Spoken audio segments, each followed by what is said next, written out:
National Weather Service has just activated the warning alarm as a test. During dangerous weather situations, specially built radios are automatically activated to warn of the impending hazards. Tests of the warning alarm tone are normally conducted every Wednesday between 11 a.m. and noon. If severe weather threatens the area near the normal test time, the test will be postponed until the first good weather day. This warning alarm tone will be activated for watches, warnings, and selected statements affecting specific counties based on the transmitter you are listening to. For exact coverage areas, please check our internet homepage. Receipt of the warning alarm tone will vary at any given location, especially at greater distances from the transmitter and in large buildings. This concludes the weekly warning alarm test.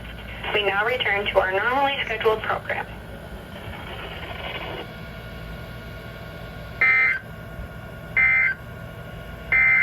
This is NOAA Weather Radio WXK-41 in Rochester, broadcasting on a frequency